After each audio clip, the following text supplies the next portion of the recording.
Hadirin sekalian yang berbahagia, selanjutnya kami akan memasuki sesi yang kedua, yaitu sharing season bersama alumni dan mahasiswa berprestasi dari program studi agroteknologi oleh moderator Syifa Fairizahra.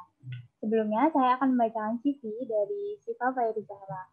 Syifa Fairizahra lahir di Tegal pada tanggal 10 Januari 2001, pernah menempuh pendidikan di Darul Mutakin Boarding School dan SMA Muhammadiyah 4 Jakarta. Beberapa prestasi yang telah diraih diantaranya pernah menjadi bendahara di PR IPM Muhammadiyah 4 dari tahun 2016 sampai 2018, Staff Office dan Advisory di ECDC, Staff Public Relation di ECDC, dan tengah menjabat sebagai staf advokasi di Himpunan Mahasiswa Program Studi Agroteknologi. Kepada moderator Saudari Syifa, kami persilakan. Assalamualaikum warahmatullahi wabarakatuh. Selamat pagi teman-teman semua. Masih semangat kan dalam pengenalan kehidupan kampus program studi agroteknologi 2020. Pada sesi kedua ini, saya Syifa Fairizahra sebagai moderator akan menemani teman-teman dalam sharing season dengan tema kegiatan membentuk hubungan asosiatif cendekia pertanian yang berintegritas dalam berkehidupan kampus. Dalam dunia perkuliahan, tentu teman-teman akan menghadapi banyak rintangan. Nah, dari akademik, administrasi, dan sosiokultur dunia perkuliahan. Untuk membantu teman-teman, kita sudah menyediakan 3 pembicara yang luar biasa. Yang pertama, ada seseorang yang terjun di dunia herbal, yaitu Pak Teguh Adi Nugraha. Yang kedua, ada alumni program studi agroteknologi, yaitu Saudara Imam Syaputra. Dan yang ketiga, ada mahasiswa berprestasi, yaitu Saudari Karlina Devi Hidayati. Sebelumnya, teman-teman bisa menyiapkan pertanyaan untuk sesi tanya jawab nanti, yang nantinya pertanyaan terpilih akan mendapatkan reward berupa uang tunai.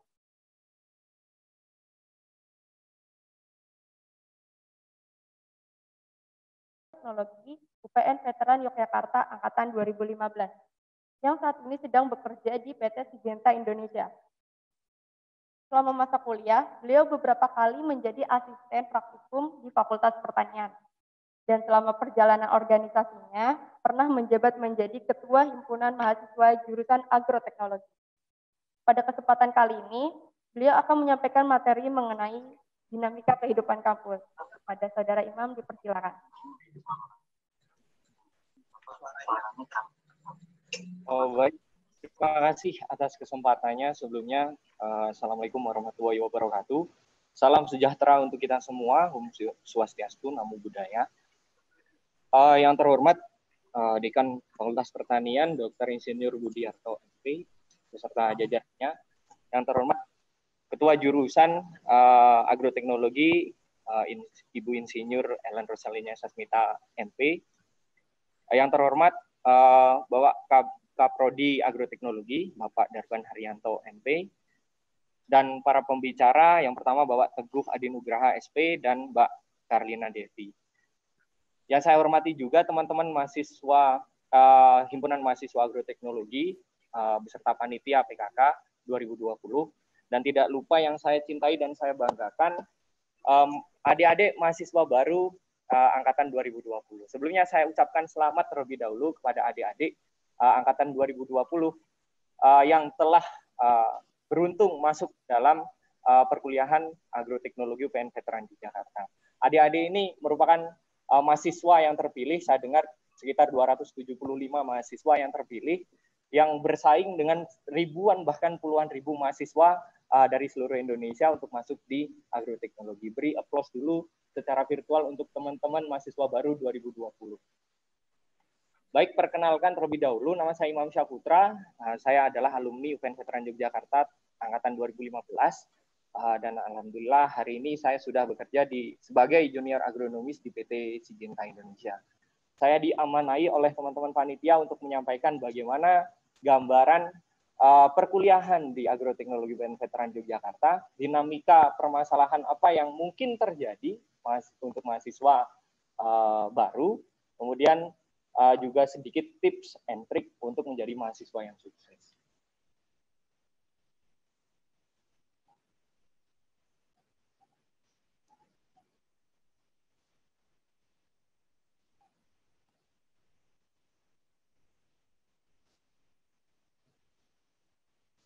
Mohon maaf untuk karena ada gangguan teknis terlebih dahulu sebentar untuk share screen-nya. Mungkin boleh minta tolong teman-teman panitia untuk disable-nya. Saya kira masih disable. Oke, baik.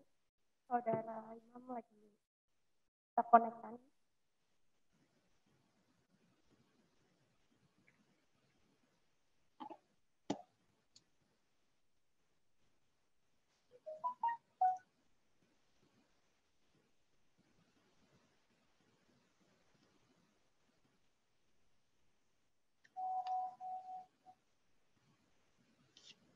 Baik, mungkin ini sudah perkenalan tadi ya. Untuk slide selanjutnya mohon bisa ditampilkan atau bisa. Sebenarnya saya bukan merupakan mahasiswa yang memiliki prestasi yang sangat luar biasa di agroteknologi, tetapi mungkin banyak sekali teman-teman saya di agroteknologi yang memiliki prestasi yang lebih dari saya, tetapi mungkin saya termasuk mahasiswa yang balance karena aktif di kegiatan baik itu di akademik maupun non akademik. Ini adalah contoh kegiatan akademik maupun saya terlibat di berbagai macam organisasi seperti di HMJ Agroteknologi, kemudian di KMW Wonosobo, kemudian saya juga tergabung di FKKI Magri atau Forum Komunikasi Kerjasama Himpunan Mahasiswa Jurusan Agroteknologi Seluruh Indonesia. Kemudian saya juga tergabung di kelompok studi pertanian atau LOSTA. Selanjutnya, ini adalah kegiatan akademik saya. Saya memiliki sedikit pengalaman menjadi asisten praktikum di beberapa praktikum, yaitu di pengenalan pertanian, pertanian berkelanjutan, maupun di biologi. Bisa selanjutnya. Baik, pada kesempatan kali ini saya akan membuka materi ini dengan pertanyaan mengapa kuliah? Mengapa teman-teman harus kuliah? Mungkin saya tebak teman-teman alasan yang pertama karena ingin menyenangkan orang tua atau karena disuruh orang tua. Sebenarnya teman-teman tidak memiliki keinginan untuk melanjutkan pendidikan, tetapi karena disuruh orang tua akhirnya teman-teman mau. Atau yang kedua, teman-teman ingin mencari jodoh karena Yogyakarta ini kan terkenal dengan kota yang romantis, melankolis. Kemudian UPN Veteran Yogyakarta juga terkenal sebagai universitas yang Bhinneka Tunggal Ika, multikultur, dari Sabang sampai Merauke pun ada perwakilannya. Atau yang ketiga, teman-teman hanya ingin mencari uang jajan karena di rumah saja tidak punya uang jajan. Atau yang keempat, teman-teman hanya ingin sekedar mengisi waktu luang karena mungkin ingin menikah tapi jodohnya belum ada, atau ingin membuka usaha tapi modalnya belum ada. Mohon teman-teman mahasiswa baru bisa dijawab dalam hati diri kalian sendiri. Ketika 4 alasan ini menggambarkan diri kalian, maka perlu saya bilang stop dari sekarang. Rubah mindset kalian, kita bentuk mindset yang baru karena selanjutnya kuliah adalah investasi masa depan. Kenapa saya sebut investasi masa depan? Bisa ditampilkan slide berikutnya. Kenapa saya sebut investasi masa depan? Karena kuliah ini banyak sekali sarana untuk pengembangan ilmu atau pengetahuan teman-teman. Ini juga merupakan sarana untuk mengupgrade skill teman-teman, kemudian juga merupakan sarana untuk mematangkan pola pikir dan memperbaiki kontrol emosi dan sikap atau attitude teman-teman, yaitu nantinya akan sangat berguna untuk kehidupan yang lebih baik di masa yang akan datang. Sehingga teman-teman perlu dicatat bahwa kuliah ini harus dilaksanakan secara sungguh-sungguh, penuh dengan tanggung jawab, karena ini adalah langkah awal teman-teman menuju kesuksesan di kemudian hari. Selanjutnya. Oke, selanjutnya adalah gambaran mengenai agroteknologi itu seperti apa sih sebenarnya. Saya mungkin tidak membahas terlalu banyak di sini, karena tadi di VT mungkin teman-teman sudah menyaksikan bagaimana gambaran secara akademik kalian kuliah di agroteknologi. Baik ya, yang pertama seperti ini. Asumsi masyarakat terkait kuliah itu biasanya adalah hanya teori belaka, tidak ada implementasi. Tetapi realitanya sangat berbeda ketika teman-teman masuk di perkuliahan di agroteknologi UPN Veteran Yogyakarta. karena UPN Veteran Yogyakarta khususnya agroteknologi membuka kesempatan teman-teman sangat lebar untuk memberikan pengalaman untuk mengimplementasikan teori yang kalian dapat di kampus. Sebagai contoh, gambar yang ada di sebelah itu adalah gambar kakak kelas kalian.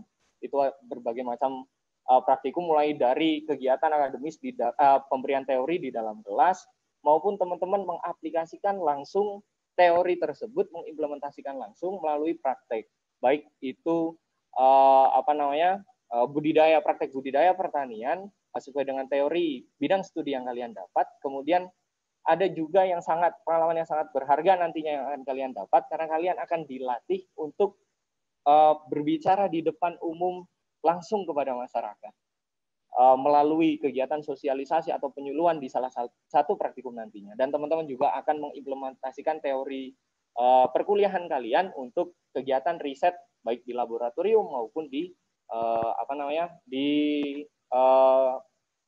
lapangan.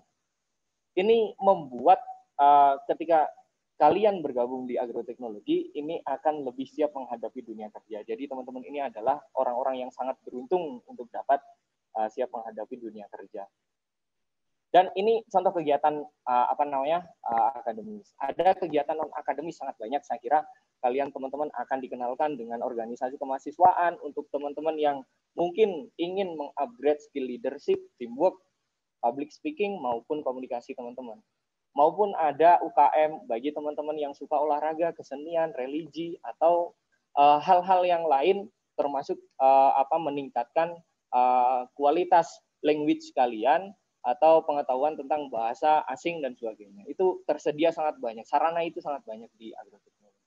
Teman-teman juga bisa bergabung di kelompok studi pertanian. Di situ teman-teman yang hobi mengikuti lomba atau kompetisi, teman-teman bisa menggali lebih lanjut di kelompok studi pertanian. Teman-teman juga bisa bergabung di nantinya di asisten praktikum untuk mengimplementasikan teori dan sarana pengembangan skill lainnya di asisten praktikum, karena agroteknologi ini sangat membuka lebar, membuka kesempatan teman-teman untuk menjadi asisten praktikum maupun asisten dosen. Selanjutnya.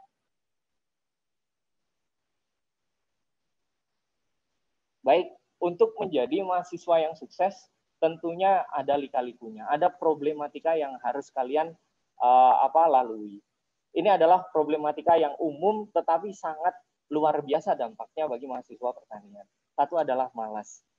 Kemalasan, rasa malas ini seperti ini. Dunia sekolah atau siswa ketika kalian SMA dengan dunia perkuliahan itu sangat berbeda. Ketika sekolah di SMA, pihak sekolah itu sudah merencanakan kegiatan akademik kalian. Kalian hanya mengikuti, kalian dipaksa untuk menjadi siswa yang disiplin, sehingga kalian terbiasa untuk melakukan kegiatan secara disiplin, dan rasa malas itu tidak ada. Tetapi berbeda dengan kuliah, kalian akan merumuskan sendiri mata kuliah, jam kuliah, bahkan dosen. Ini yang membuat teman-teman nanti sedikit berbeda dengan kuliah. Nah, ini malas merupakan hal yang biasa karena kalian tidak ada punishment yang diberikan seperti di sekolah. Mungkin kalian bisa hormat bendera dan sebagainya, tetapi di kuliah tidak ada. Mungkin punishment itu yang tidak ada. Makanya perlu saya bilang, teman-teman bisa membawa kebiasaan baik teman-teman, disiplin teman-teman dari awal SMA ke kuliah. Karena ini merupakan hal yang mungkin sering terjadi, tapi dampaknya sangat luar biasa. Bahkan kasus sangat banyak teman-teman yang memiliki rasa malas tidak bisa diatasi. Itu banyak yang lulus kuliah itu dengan waktu yang sangat lama, bahkan tidak lulus pun ada. Kemudian yang kedua adalah insecure atau tidak kurang percaya diri. Ini sering terjadi ya. Kita tidak menutup mata bahwa pertanian ini masih dipandang sebelah mata oleh sebagian orang. Tetapi saya bisa katakan, nanti di slide berikutnya saya akan jelaskan bagaimana teman-teman bisa menumbuhkan motivasi dan rasa bangga terhadap pertanian. Karena sebenarnya pertanian merupakan sektor vital untuk negeri ini, bahkan untuk kehidupan manusia. Kemudian yang ketiga adalah permasalahan individualistik. Teman-teman ketika berkuliah di agroteknologi, kalian akan dituntut untuk bekerja sama, bisa bekerja sama, teamwork. Salah satu contohnya ada nanti mata kuliah praktikum yang menuntut kalian bekerja sama, yaitu sebutnya manajemen produksi pertanian. Misalnya. Kalian akan digabungkan, dikelompokkan dengan mahasiswa dari jurusan ilmu tanah maupun di agribisnis. Kalian akan di-challenge untuk membuat perusahaan pertanian dengan skala kecil, dan kalian akan menjalankan itu dari hulu sampai hilir dan mempresentasikan hasilnya. Bayangkan teman-teman, jika tidak memiliki teamwork yang baik, apa yang akan terjadi? Akan rugi pada diri kalian sendiri dan akan merugikan mahasiswa yang lain. Kemudian ada stres juga, ini sering terjadi untuk teman-teman baik mahasiswa awal maupun akhir, karena biasanya terjadi karena menunda pekerjaan ataupun tidak melakukan kegiatan secara disiplin dan menumpuk-numpuk, akhirnya stres. Sedikit cerita, saya juga pernah mengalami stres waktu itu ketika skripsi ya. Saya termasuk sebenarnya mahasiswa yang cepat dalam mengajukan skripsi. Saya seminar proposal itu di bulan Februari sebenarnya, tetapi dan saya selesai penelitian itu di bulan Juni sudah selesai. Tetapi Allah mungkin berkehendak lain. Waktu itu pembimbing satu saya, Bapak Lanjar Sudarto almarhum, itu meninggal dunia. Dan itu menjadi sedikit problem bagi saya karena harus berganti ke dosen yang lain dan sebagainya. Tapi tidak sampai di situ. Bulan berikutnya pembimbing kedua saya, Bapak Didi Saidi, juga menunaikan ibadah haji. Nah, itu sedikit cerita bahwa saya juga pernah stres sebagai mahasiswa, tetapi saya mencoba mencari solusi. Saya mengisi kegiatan saya untuk membantu kegiatan teman-teman saya, baik itu skripsi maupun kegiatan yang lain. Tetapi saya berharap itu bisa mengurangi tingkat kesetresan saya, tetapi malah itu justru membuat stres, karena ketika saya membantu, ternyata teman-teman yang saya bantu itu lulus duluan. Tetapi itu syukur alhamdulillah ketika Pak Didi Saidi kembali aktif, saya langsung bisa mengikuti kegiatan dengan baik, dan 1,5 bulan saya bisa selesaikan kegiatan perkuliahan saya. Dan hikmah dari itu, saya diberi apresiasi ketika ujian pendadaran, pengetahuan di luar skripsi saya sangat banyak. Yang mungkin itu hikmah dari saya membantu teman-teman saya skripsi saya. Mungkin itu sedikit cerita ya teman-teman. Mungkin selanjutnya. Baik, sekarang bagaimana sih indikator mahasiswa yang sukses? Apakah IPK yang tinggi itu indikator mahasiswa yang sukses? Menurut saya bukan IPK yang tinggi, tetapi mahasiswa yang dapat menguasai bidang studinya. Karena begini, permasalahan zaman sekarang itu mahasiswa banyak sekali yang memiliki IPK yang tinggi, tetapi tidak menguasai bidang studinya. Nah, mahasiswa yang sukses menurut saya adalah mahasiswa yang menguasai bidang studinya. Otomatis dia akan memiliki IPK yang tinggi. Kemudian, apakah indikator mahasiswa sukses itu popularitas atau ketenaran? Saya kira tidak. Karena menurut saya mahasiswa yang sukses itu memiliki wawasan, mahasiswa yang mampu menambah wawasan ketika kuliah, menambah keterampilan atau skill ketika kuliah, atau memperbaiki attitude-nya dan emosi serta pematangan pola pikirnya. Dan apakah indikator mahasiswa yang sukses itu adalah mahasiswa yang lulus dengan waktu yang cepat? Saya kira mahasiswa yang sukses adalah mahasiswa yang lulus dengan waktu yang tepat. Waktu yang tepat itu apa? Waktu yang ketika kalian bisa menguasai bidang studi dan kalian bisa menambah wawasan, keterampilan maupun memperbaiki attitude dan mematangkan pola pikir. 4 tahun adalah waktu yang sangat lama, bukan yang sangat singkat ya, waktu yang sangat lama. Teman-teman sangat bisa untuk menguasai bidang studi dan menambah wawasan maupun soft skill dalam waktu 4 tahun tersebut. Makanya maksimalkan waktu teman-teman ketika berkuliah di UPN Veteran Yogyakarta. Selanjutnya. Kemudian ada kunci kesuksesan mahasiswa menurut saya, ada 4 poin yang sangat penting. Yang pertama adalah menumbuhkan rasa bangga, karena dengan menumbuhkan rasa bangga, kalian bangga dengan pertanian, kalian akan lebih mudah kalian dalam melaksanakan kegiatan keseharian di perkuliahan. Kemudian yang kedua menentukan target, yang ketiga adalah membangun relasi, yang keempat adalah mendekatkan diri kepada Tuhan Yang Maha Esa. Mungkin next. Ini salah satu cara teman-teman untuk bangga dengan pertanian. Karena begini, pertanian itu adalah sektor yang sangat luar biasa. Bahkan secara historis, Bapak pendiri bangsa, Bapak I.R. Soekarno waktu itu sudah mengatakan, bicara soal pangan atau pertanian adalah hidup matinya suatu bangsa. Artinya sektor pertanian adalah sektor vital, sektor fondasi bagi kehidupan bangsa dan negara. Sebenarnya teman-teman harus bangga, dengan itu pun kalian harus bangga, karena teman-teman masuk dalam sektor yang ini adalah sektor vital dalam pembangunan bangsa dan negara. Kemudian kalian juga harus tahu realitanya bahwa sektor pertanian sampai sekarang masih menyumbang PDB negara, yaitu sebesar 12,72% dari total PDB negara. Itu artinya apa? Itu adalah nomor 3 sektor terbesar penyumbang pundi-pundi negara. Nah, artinya sektor ini adalah sebagai salah satu tumpuan bagi negara untuk bisa melanjutkan kegiatan atau kehidupan bernegara. Kemudian juga kalau direlevansikan dengan nawacita pemerintah hari ini, Indonesia sebagai lumbung pangan dunia tahun 2045. Juga program swasembada 11 komoditas pangan, termasuk pajale, kemudian ada bawang merah, bawang putih, dan sebagainya. Ini artinya apa?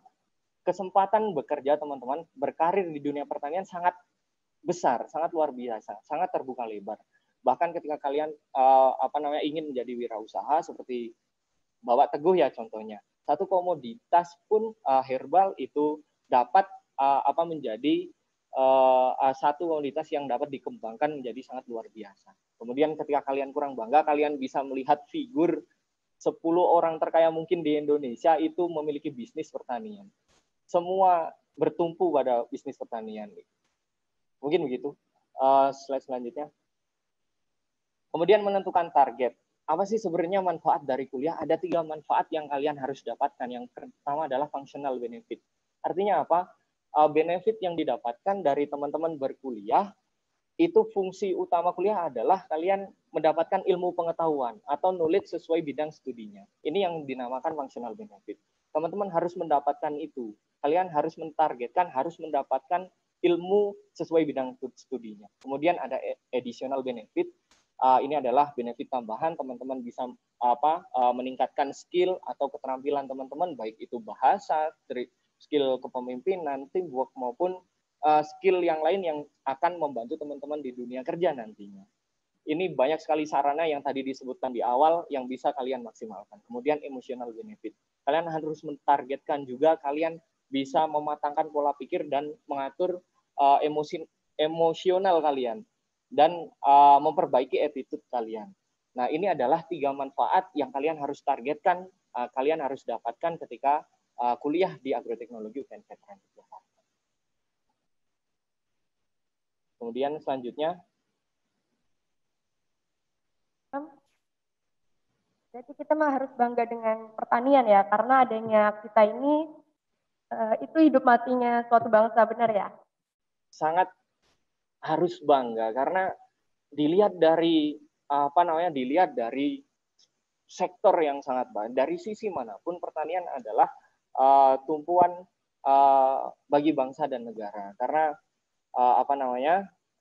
di situ juga akan memberikan manfaat buat teman-teman ketika kalian nantinya ingin berwirausaha.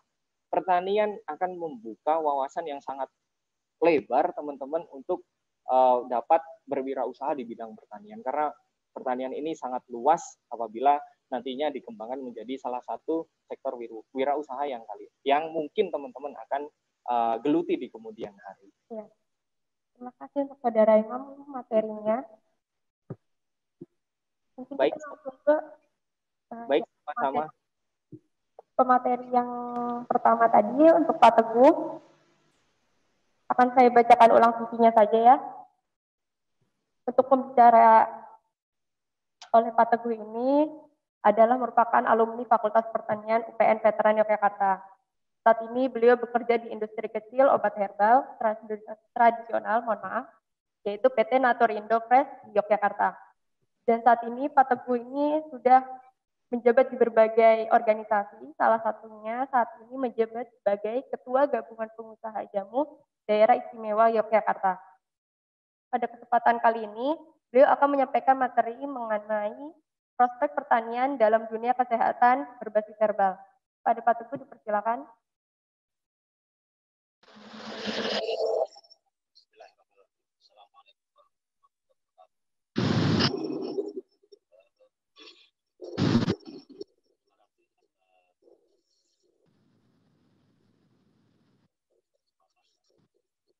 Mohon maaf, Pak, untuk suaranya bisa di-unmute.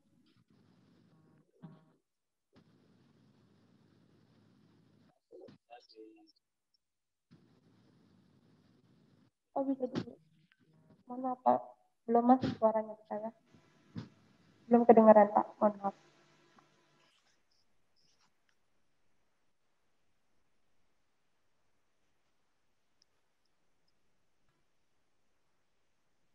Satu dua tiga. Oh ya, sudah masuk, Pak.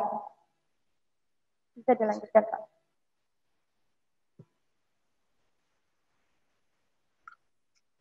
Ya.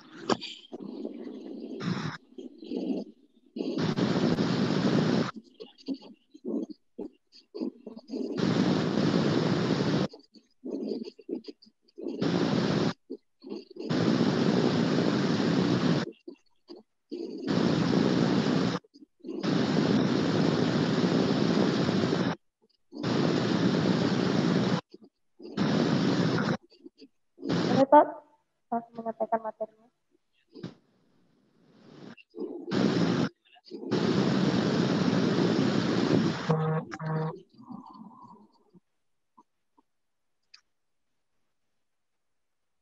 Halo. Ya, halo, Pak. Bisa di ini ya? Ya, Pak, silakan, Pak. Ya, terima kasih.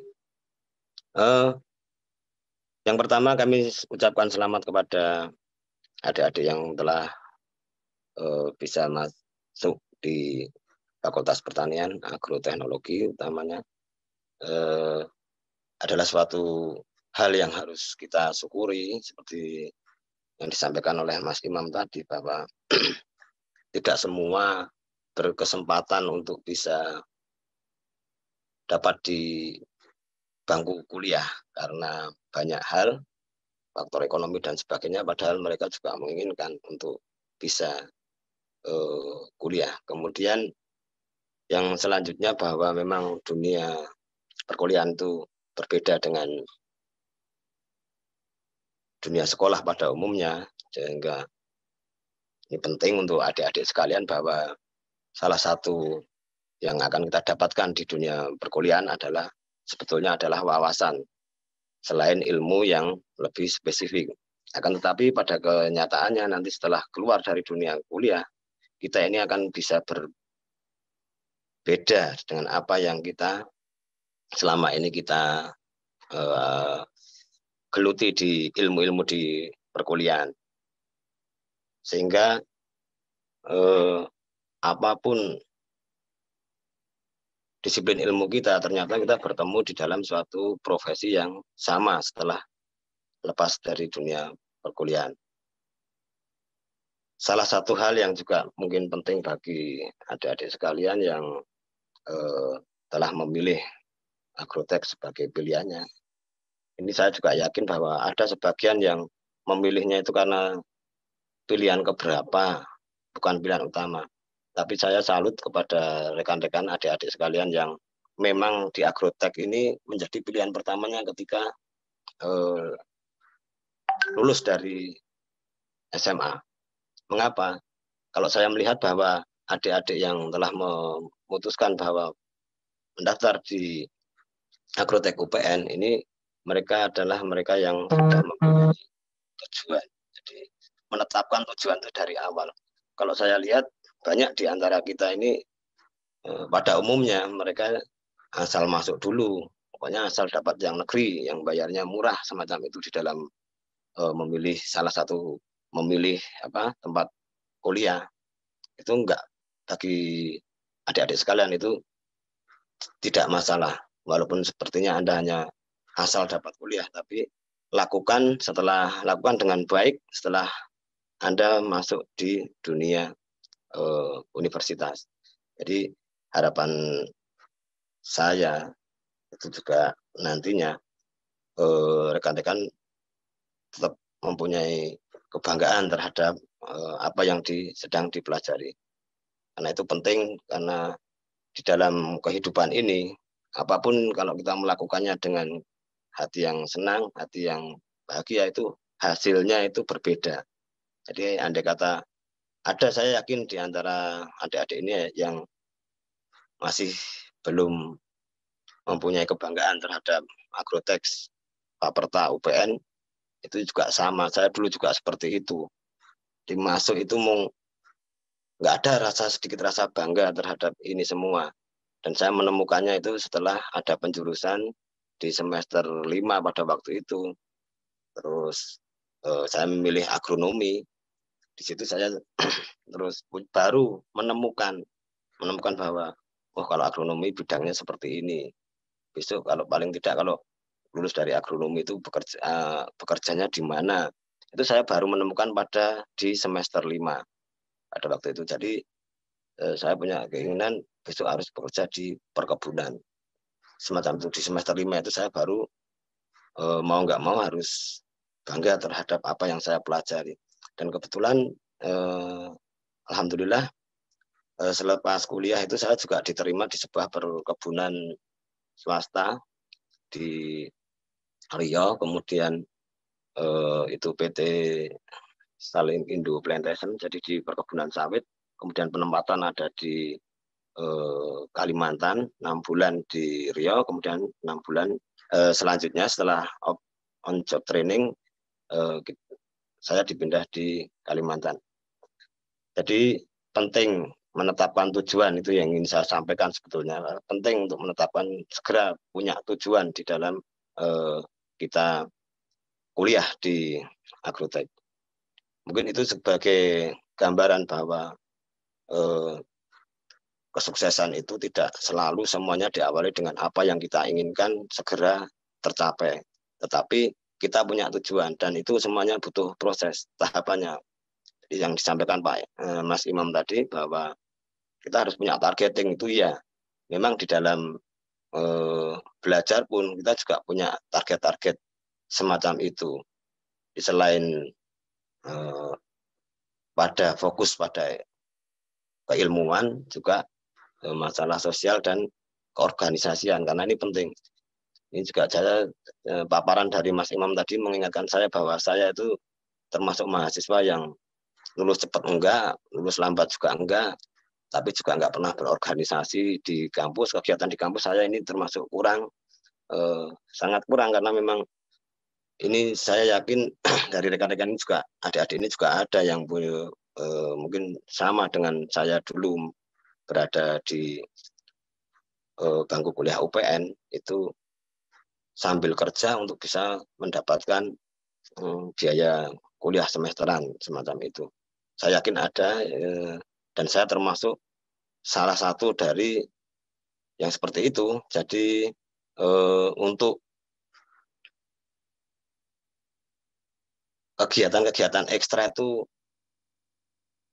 waktunya habis malah untuk bekerja sendiri, untuk bekerja untuk mendapatkan biaya, untuk biaya kuliah semacam itu. Tetapi saya percaya bahwa nantinya adik-adik ini semua langsung fokus pada apa yang ingin kita kerjakan, fokus pada apa yang tujuan-tujuan yang harus kita segera tetapkan supaya ke depan kita nantinya akan lebih baik. Mungkin itu sekedar pengantar. Selanjutnya, sesuai dengan tema, saya harus menyampaikan perspektif tanaman obat di dalam industri pertanian. Memang saat ini kita tahu bahwa tantangan industri pertanian itu adalah alih fungsi lahan pertanian sendiri yang digunakan untuk pemukiman, infrastruktur, industri, itu yang penyusutannya setiap tahun tuh hampir 120.000 hektar per tahun. Sedangkan di DIY sendiri tahun 2019 itu 400 hektar lahan pertanian atau sawah itu menjadi lahan pemukiman. Tentu saja area pertanian ini menjadi lebih sempit lagi. Untuk budidaya dan sebagainya, bagaimana petani untuk bisa mendapatkan memproduksi sedangkan lahannya semakin sempit. Padahal pada lahan yang sempit itu, kalau kita tidak memilih komoditi yang baik, tentu saja malah tidak mendapatkan keuntungan di dalam membudidayakan lahan yang sempit tadi. Kemudian selanjutnya faktor yang kedua itu regulasi pemerintah. Regulasi pemerintah yang berdampak pada niaga hasil pertanian yang tidak kompetitif. Kadang kita dengar bahwa pemerintah mengadakan impor bawang putih, kemudian banyak tanaman hortikultura, hasil hortikultura seperti buah-buahan dan sebagainya. Itu petani kita tidak bisa berkompetisi dengan harga impor. Ini juga menjadi masalah di dalam tantangan di dalam pertanian kita, bahwa petani jeruk itu di Garut itu bisa-bisa mereka bisa frustasi akhirnya mengganti komoditinya karena panen yang tidak menutup biaya-biaya budidaya dan pemeliharaannya. Itu bisa terjadi. Hal ini yang menjadi tantangan bagaimana kita membudidayakan atau melakukan usaha di dunia pertanian. Sebetulnya usaha di dunia pertanian itu tidak melulu agrotek, itu tidak melulu budidaya, punya lahan semacam itu. Karena itunya variasinya itu banyak sekali di dunia pertanian. Mungkin sebagai penyedia bibit ya kan tidak harus budidayanya. Kemudian pemasaran hasil pertanian itu juga bagian dari agrotek sendiri, walaupun nanti agroteknya itu sebagai nilai tambah. Sama-sama kita pemasar, tapi kita punya ilmu agroteknologi, itu berbeda dengan asal pemasar yang tidak mempunyai basic ilmu agroteknologi semacam itu. Jadi bagaimanapun juga, apapun profesinya nanti setelah kuliah, itu ilmu yang didapatkan selalu akan menjadikan nilai tambah bagi kita semua. Kemudian selanjutnya, mengapa tanaman obat jadi pilihan? Itu karena pertama, potensi tanaman obat sebagai imunostimulan, yaitu menjaga kondisi ketahanan tubuh terhadap penyakit. Itu di saat COVID ini juga jelas bahwa BP POM sendiri menganjurkan untuk kita menggunakan bahan-bahan herbal dan bahan-bahan tanaman obat untuk memperkuat sistem imun tubuh kita. Jadi dalam hal ini alasannya kenapa tanaman obat saat ini menjadi komoditi yang diperhitungkan, terlebih saat pandemi, karena memang banyak dari negara-negara lain seperti negara Tiongkok, Cina, itu juga menggunakan bahan-bahan berbasis herbal. Kemudian didukung di nasional ini bahwa BP POM sendiri telah mengeluarkan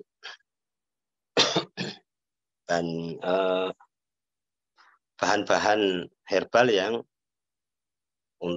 yang fokus untuk imun. Jadi di slide selanjutnya itu jelas dari BP POM, anjurannya adalah menggunakan herba sambiloto, herba meniran, herba temulawak, kunyit, jahe, dan jambu biji. Dari tiga bahan-bahan tersebut. Itu yang di slide selanjutnya, Mbak, itu kita lihat bahwa ada 6 menit lagi ya, Pak? Ya, 6 tumbuhan obat yang menjadi direkomendasikan oleh Balai POM. Kemudian saat ini kita ketahui bahwa ada ribuan spesies di Indonesia yang sudah diteliti, jadi sudah diteliti untuk berkhasiat tanaman obat itu ada sekitar 9.600 atau 10 ribuan. Kemudian dari jumlah 9.600 itu baru 4% yang dibudidayakan. Ini juga menjadi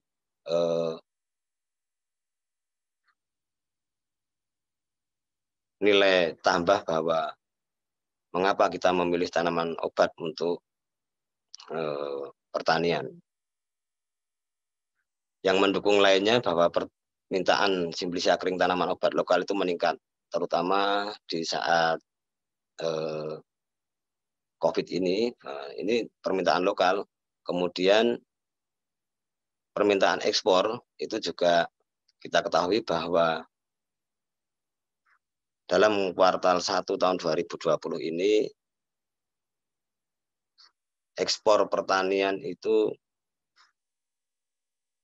disumbang oleh komoditi tanaman obat. Jadi paling besar di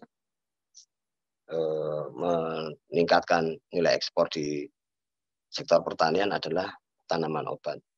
Untuk itu dalam kesempatan ini saya juga ingin memberikan sedikit gambaran bahwa membuka peluang pemanfaatan lahan yang kurang produktif untuk budidaya tanaman obat ini bisa kita lakukan di kondisi yang seperti ini, di bisnis yang semakin kompetitif ini. Walaupun itu tentu saja membutuhkan biaya yang tidak sedikit, investasi yang tidak sedikit, karena jelas lahan-lahan kurang produktif ini membutuhkan banyak tambahan yang harus kita berikan, seperti pengolahan lahannya tentu juga cost tinggi. Kemudian kita juga bisa memilih tanaman obat, tentunya bisa memilih tanaman obat yang sesuai dengan karakter lahan yang kurang produktif. Siapa yang tahan di karakter tanah semacam itu, yang kita bisa lihat bahwa di situ tanaman empon-empon itu bisa tumbuh dan menghasilkan hasil yang baik juga, seperti untuk di daerah, kalau di DIY ini di daerah Kulon Progo dan daerah Wonosari, daerah Gunung Kidul. Tentu saja kita juga harus menyediakan kebutuhan air. Yang sulit itu kan air, jadi kita harus bor air sumur dan sebagainya. Mungkin itu, lanjut saja Mbak slide-nya. Itu PT Naturindo Fresh di dalam pemanfaatan lahan tidak produktif untuk tanaman obat. Itu kita awali memang dari slide-slide itu kita bisa lihat bahwa gambarannya semacam itu, untuk mengubah lahan yang kurang produktif tadi menjadi lahan yang bisa cukup untuk tanaman obat. Jadi terus saja ini yang dilakukan PT Naturindo Fresh. Kemudian sampai saat ini sebagian lahannya itu sudah bisa digarap dengan baik dan menghasilkan setidaknya untuk kami gunakan sendiri sebagai bahan baku. Kemudian sisanya baru kita lakukan penjualan ke industri yang memerlukan. Kenapa tanaman obat ini menjadi komoditi yang baik? Karena industri jamu di DIY saja itu ada ratusan, dan kebanyakan ya, mereka ya. Mungkin bisa dilanjutkan nanti di sesi diskusi. Ya. Ya, terima kasih Pak untuk materi yang telah disampaikan. Ya. Mungkin untuk pembicara selanjutnya ya, kepada Saudari Karlina Devi Hidayati yang sudah hadir di sebelah saya. Mungkin boleh saya panggil Mbak aja ya. biar lebih dekat mungkin ya. Mbak Devi ini merupakan mahasiswi agroteknologi angkatan 2016 yang aktif mengikuti kegiatan kampus, baik di dalam kampus maupun di luar kampus. Prestasi yang pernah diraih adalah mengikuti program pertukaran pelajar ke Hungaria. Nah, mungkin teman-teman yang pengen mengikuti program pertukaran pelajar selama masih kuliah ini mungkin bisa mendengarkan ya cerita Mbak Devi bagaimana sih menjadi mahasiswi berprestasi versi Mbak Devi. Pada Mbak Devi dipersilakan. Terima kasih atas tempat dan waktunya. Sebelumnya, selamat datang untuk teman-teman semua agroteknologi angkatan 2020. Kali ini saya akan sharing pengalaman selama masa perkuliahan di UPN dan alhamdulillah kemarin sempat mengikuti pertukaran pelajar di Hungaria di Eropa selama 1 semester.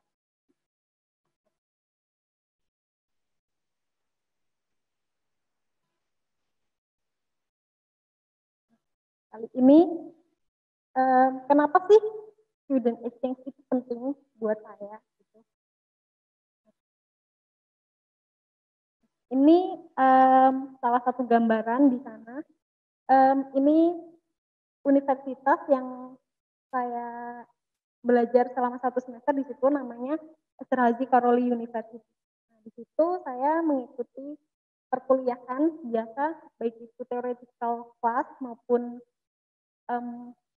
practical class, dan ini bersama teman saya. Jadi dari UPN kemarin tahun 2019 itu kami berangkat berdua. Oke, sebelumnya let me show you. Ini ada beberapa kegagalan. Jadi pengalaman saya itu saya lulus SMA tahun 2014, kemudian sempat kuliah di salah satu universitas negeri yang katanya juga ternama di Yogyakarta. Kemudian saya memutuskan untuk tahun 2015 itu gap year. Kemudian tahun 2016 saya masuk di agroteknologi UPN Veteran Yogyakarta. Mungkin ada teman-teman di sini yang ngerasa kayak salah jurusan nggak ya? Gitu. Ini sedikit cerita. Jadi kemarin juga sempat ngerasa kayak salah jurusan. Kemudian oh iya, kalau yang namanya kuliah itu salah satu bagian dari tujuan hidup gitu, menuju ke tujuan itu. Jadi di sini saya memutuskan untuk masuk di UPN, kemudian ambil agroteknologi. Dari situ saya mulai menetapkan tujuan nantinya lulus mau gimana.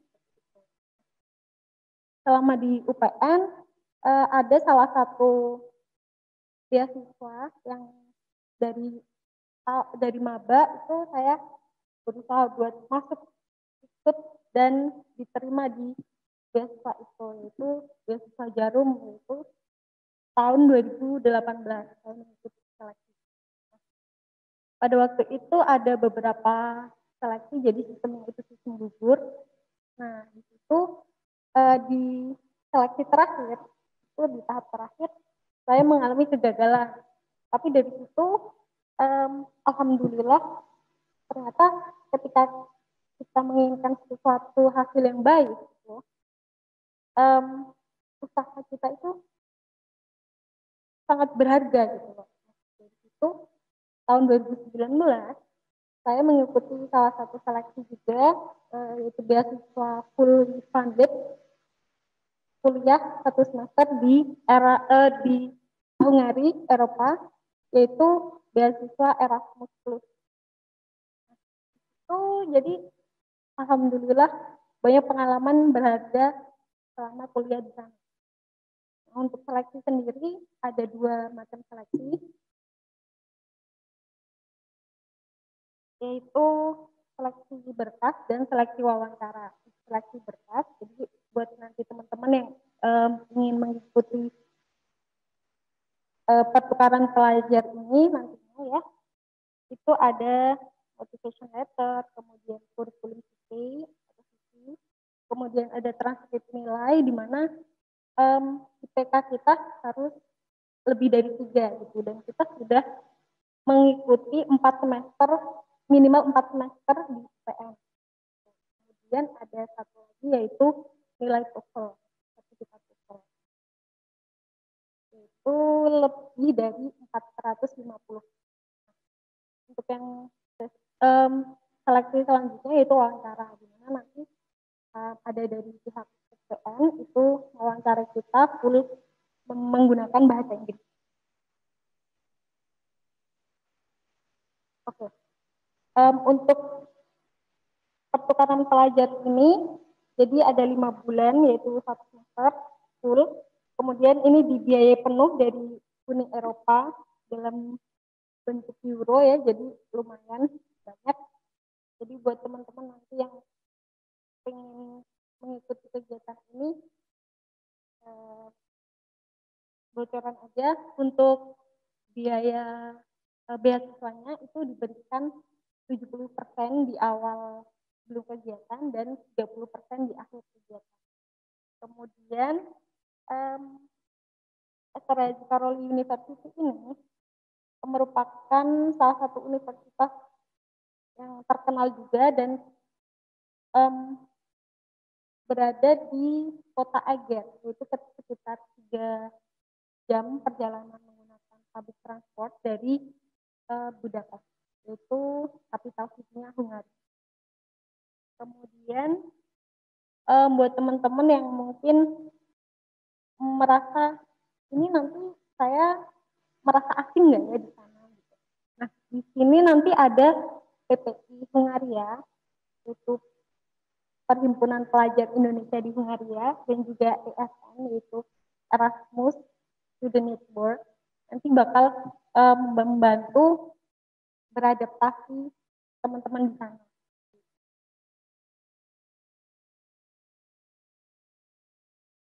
Ini lokasi di negara Hungari, jadi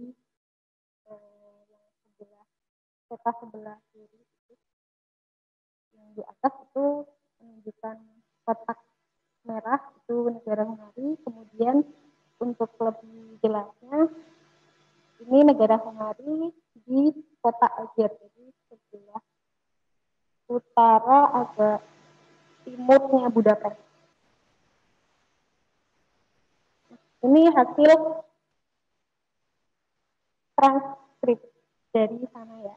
Jadi kegiatan perkuliahan di sana itu nanti ada sebelum mengikuti kegiatan itu ya, kita diberi tawaran beberapa mata kuliah, kemudian kita memilih dan nanti kita mengikuti full kegiatan aktivitas belajar di sana, dan akhirnya ada transkripnya juga. Jadi ini bisa dimasukin di transkrip di UPN juga.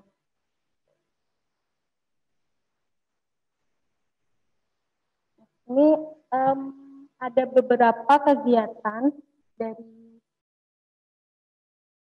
Erasmus Plus Student Mobility Program. Di sini kegiatannya saya dan teman saya mengikuti Global Cooking Night. Jadi di situ kita masak-masak makanan khas negara masing-masing. Kemudian kita menyajikan di situ dan memperkenalkan melalui presentasi makanan dan pakaian adat. Ini ada kegiatan dari ESN, Erasmus Student Network. Di situ kita juga belajar banyak hal, jadi nggak hanya di perkuliahan aja gitu, tapi juga kita berbagi culture dengan berbagai mahasiswa dari berbagai negara. Gitu. Di sini ada yang dari Turki, ada dari Azerbaijan, Rusia, terus Jerman, Spain, dan lain sebagainya.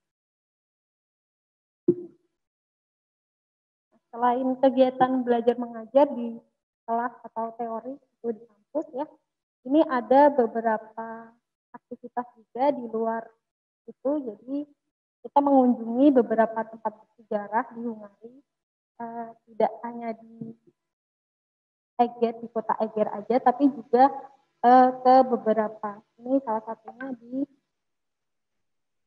di Budapest.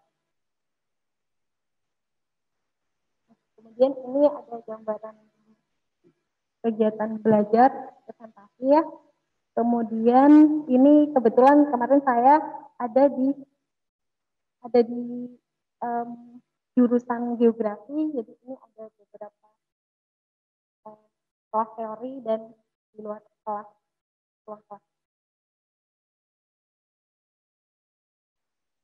Kemudian ini kemarin saya kebetulan ambil skripsi di sana dan ini ada beberapa lokasi penelitiannya.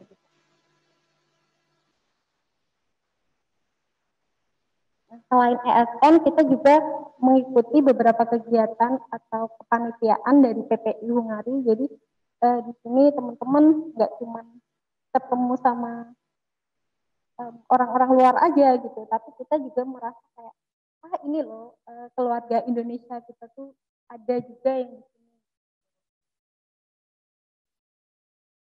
Ini kegiatan jalan-jalan bareng dengan teman-teman Indonesia.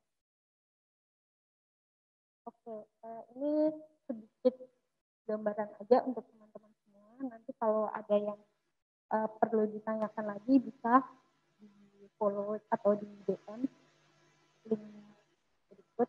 Nah, mohon maaf sebelumnya, ini PPT emang saya sengaja bikin sederhana karena kalau kita lihat di PC atau di screen teman-teman itu, kenapa saya milih background hitam, karena di situ kita bisa refleksi gitu. Ini loh, kita bisa melihat wajah kita sendiri-sendiri yang nantinya bakal jadi mahasiswa berprestasi. Kenapa saya milih warna emas di bawah, karena ketika kita melihat sebelumnya ketika kita melihat emas, meskipun itu di tempat kotor atau misalnya di comberan gitu, kita lihat itu berharga. So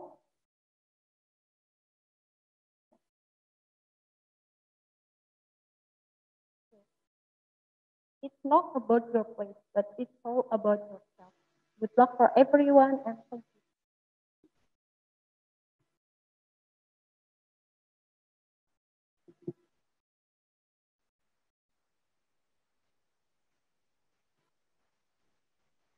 Terima kasih untuk Mbak Devi, mohon maaf ya. Nah, selanjutnya kan ada teman-teman nih yang udah mengirimkan pertanyaan. Kita langsung aja masuk ke tanya jawab.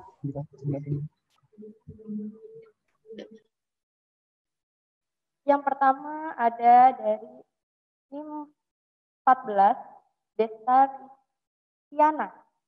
Kepada Bang Imam, bagaimana usaha yang dapat kita lakukan sebagai generasi muda untuk meluruskan mindset masyarakat pada umumnya bahwa pertanian itu bukan hal yang dapat diremehkan. Kepada Bang Imam.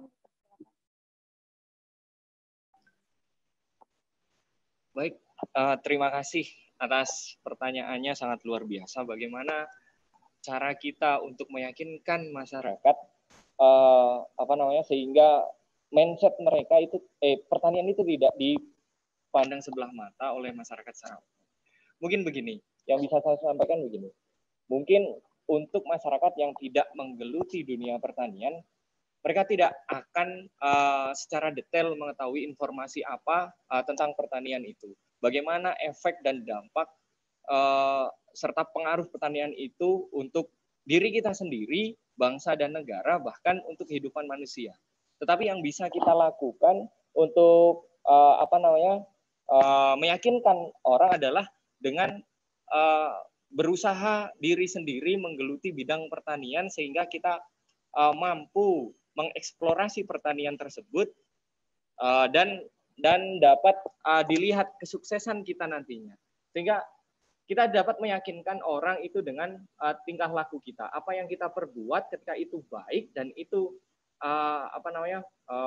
bisa memperoleh kesuksesan dari bidang kita, itu akan meyakinkan secara tidak langsung orang yang akan memandang kita.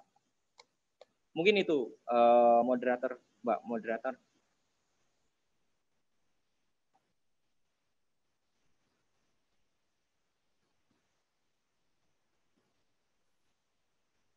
Oke, terima kasih untuk jawabannya kepada Saudara Imam. Selanjutnya untuk pertanyaan Pak Teguh ya. Ada dari NIM 121, Hanifah Nurudina. Dalam sesi ini Bapak kan telah memaparkan mengenai potensi yang dimiliki oleh tanaman obat ini. Nah, tetapi sepertinya di Indonesia ini masih banyak masyarakat yang abai terhadap kegunaannya. Nah, menurut Bapak ini bagaimana cara agar masyarakat dapat lebih perhatian dan membuka mata terhadap manfaat yang dimiliki tanaman-tanaman herbal ini dan mulai menggunakannya? Mungkin bisa ditanggapi.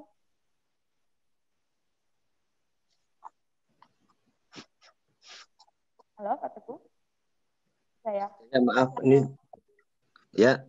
Ya, saya ulangi pertanyaannya ya, Pak. Ya, terputus. Ya.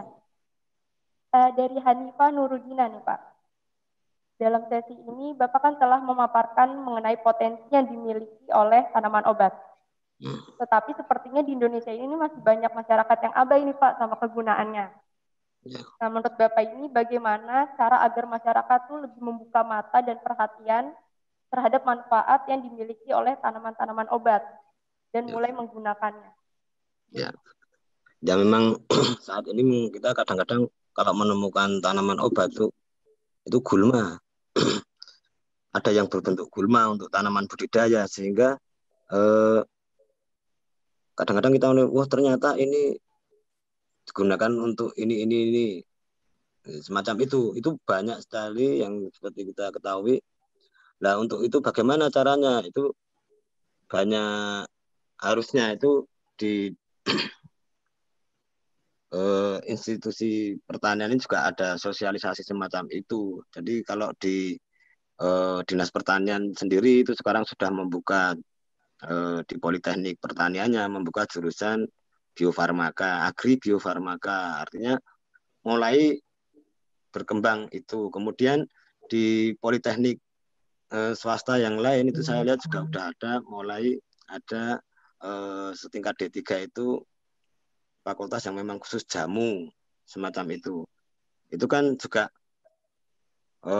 secara sosialisasi kepada masyarakat bahwa banyak tanaman obat ini yang sebetulnya bisa kita gunakan.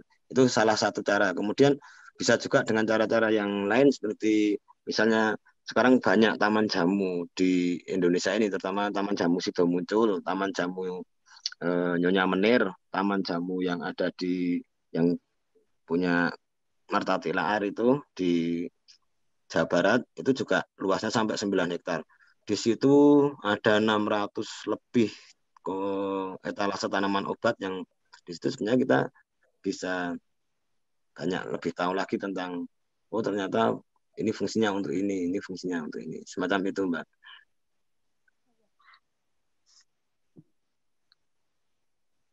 Mungkin selanjutnya pertanyaan dari Pak Agni Nur Fadlika 96 untuk Mbak Devi.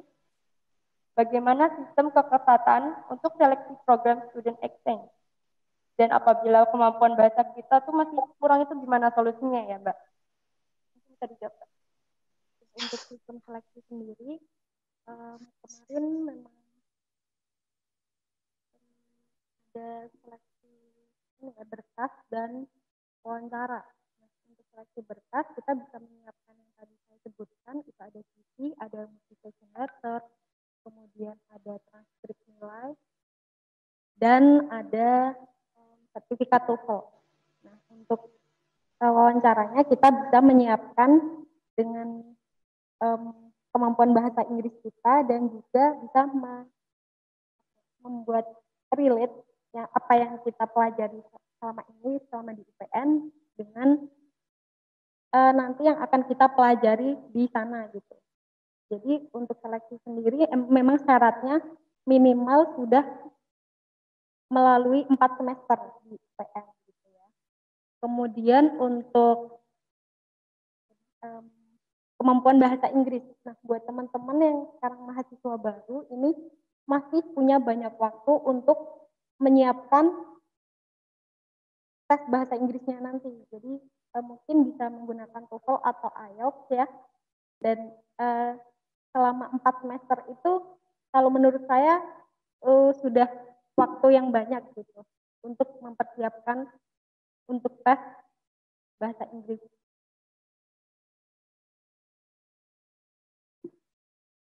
Begitu, terima kasih untuk jawabannya Mbak Desi. Karena waktunya masih ada, ini ada pertanyaan tambahan pada Saudara Imam dari Berliana Delvara Pratanda Putri. Pada indikator mahasiswa yang sukses tadi kan salah satunya ada lulus tepat waktu yang tepat. Lalu bagaimana cara atau strategi menurut Saudara Imam agar lulus dengan waktu yang tepat? Sedangkan kan kita mengikuti organisasi nih atau kegiatan yang lain untuk meningkatkan soft skill. Mungkin bisa ditanggapi.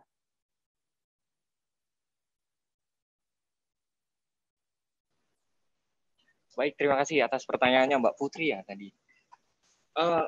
Begini, ini memang pertanyaan yang sering ditanyakan kepada saya, bahwa ketika saya mempresentasikan, saya dulu aktif di organisasi, bahkan satu periode saya bisa aktif di 2 organisasi, dan mungkin ditambah dengan asisten. Mungkin pemikiran teman-teman bahwa saya ini kuliah mungkin cuma rapat-rapat aja, atau kuliah cuma kegiatan-kegiatan yang membosankan aja, tapi yang saya rasakan sangat berbeda. 4 tahun itu waktu yang sangat panjang. Bahkan saya ini ketika ditanya diberi kesempatan untuk kembali kuliah, apa yang ingin saya lakukan? Saya ingin melakukan seperti Pak Teguh. Saya ingin mencoba hal lain karena masih ada waktu luang yang bisa saya manfaatkan untuk mencari nilai tambah atau uang tambahan atau usaha tambahan ketika saya menjadi mahasiswa, karena menurut saya itu sangat penting dan bisa dicoba, apalagi teman-teman sekarang sangat kreatif. 4 tahun itu waktu yang sangat panjang. Jadi ada waktunya saya itu walaupun banyak kegiatan, tetapi saya masih bisa nongkrong dengan teman-teman. Saya bisa berkegiatan yang lain. Bahkan saya scroll Instagram story itu bisa sampai 2 kali. Yang sudah dilihat bisa dilihat lagi. Itu saking ada waktunya. Kuncinya apa? Teman-teman ditargetkan terlebih dahulu. Kalian menargetkan, menjadwalkan terlebih dahulu. Apa yang menjadi prioritas utama teman-teman yang harus diselesaikan, teman-teman harus selesaikan terlebih dahulu. Jangan menunda-nunda. Dan satu lagi yang paling mempengaruhi bagi saya adalah relasi, di mana teman-teman ini harus membuka pertemanan selebar-lebarnya. Kalian mencoba untuk membangun lingkungan pertemanan yang positif, karena dari situ teman-teman akan dapat